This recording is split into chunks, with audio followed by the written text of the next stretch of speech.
जय हिंद। नए विषय के साथ देश हित में, जनता के हित में मुंबई से आपके सामने फिर उपस्थित हुआ हूं। मैं हूं रविंद्र जैन। माननीय सर्वोच्च न्यायालय जी और देश के बुद्धिजीवियों, आज हम बात करेंगे टेक्नोलॉजी, बड़ी बड़ी टेक्नोलॉजी और विज्ञान। हम आपको ये बताना चाहते हैं माननीय सर्वोच्च न्यायालय जी, और आपसे पूछना चाहते हैं, प्राचीन काल का वो भारत, उस समय टेक्नोलॉजी नहीं थी। प्राचीन काल के भारत में टेक्नोलॉजी नहीं थी, तब की तलवारों में जंग नहीं थी। आज चाकू में जंग लग जाता है। माननीय सर्वोच्च न्यायालय जी, उस समय गर्भवती महिलाओं की ऑपरेशन नहीं होती थी। विदाउट ऑपरेशन उनके बच्चों का जन्म होता था। उस समय टेक्नोलॉजी नहीं थी।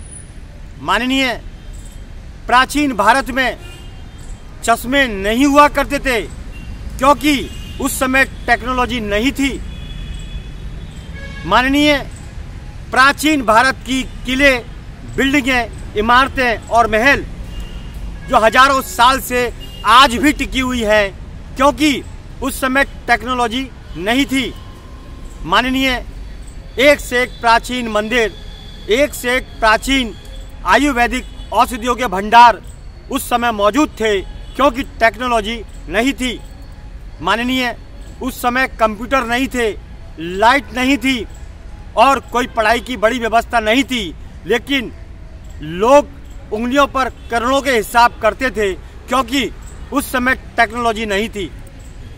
माननीय, हम आपसे पूछना चाहते हैं और इस बात को बताना चाहते हैं कि हमारी प्राचीन सभ्यता में किसी ने सेंध मार दी है, हमारी प्राचीन सभ्यता को नज़र लगा दी है। और ये नज़र कैसी? जिन्होंने अपने ही संस्कारों को, अपने ही शास्त्रों को, अपने ही देश को खत्म कर दिया।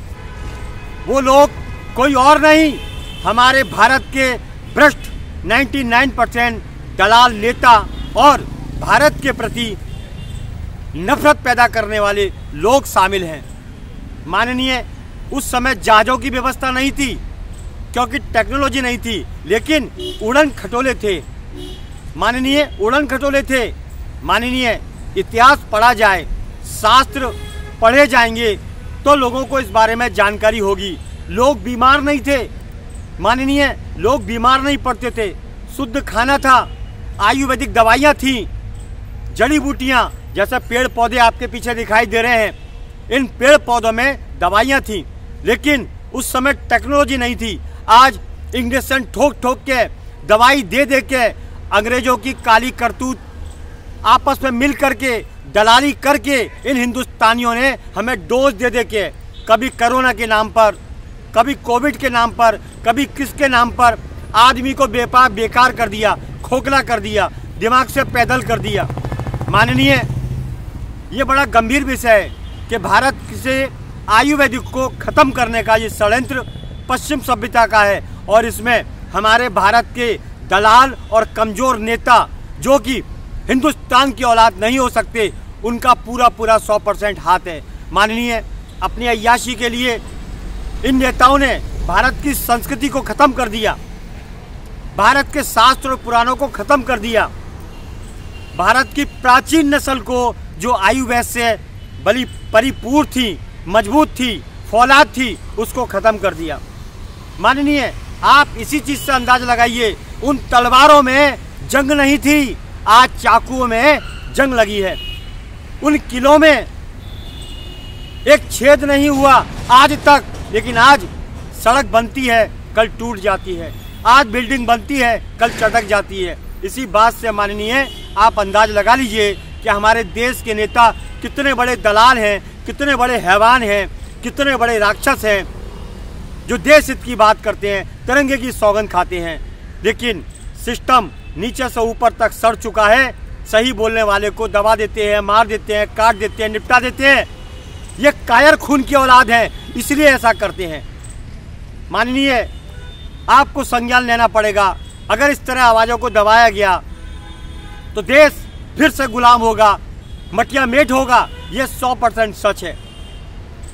गरीबों के अधिकार छीने जाते हैं, लेकिन प्राचीन काल में गरीबों के अधिकार नहीं छीने जाते थे, उनको उनका अधिकार मिलता था। यहाँ तो हर नेता पेट भरता है, पेटियां भरता है, घर भरता है, हजारों करोड़ जैसा नोट खाता है। ये सोना खाते हैं हमारे दलाल नेता, नोट खाते हैं हमारे दलाल नेता, अरबों की संपत्ति खाते हैं हमारे दलाल नेता, गरीबों का खून पीते हैं हमारे दलाल नेता। इसीलिए कलयुग कहते हैं, लेकिन इसका अंत तो आएगा। रावण रहा ना कंस रहा, ये तो विधि का विधान है, ये तो विधि का विधान है। अत्याचार करने वाले के वंश का वंश मिट गया, ये शास्त्रों का विधान है। जैसा कर्म करेगा फल भी वैसा मिलेगा, नीम बोने वालों को आम कैसे मिलेगा। जय हिंद। नए विषय के साथ फिर आऊँगा।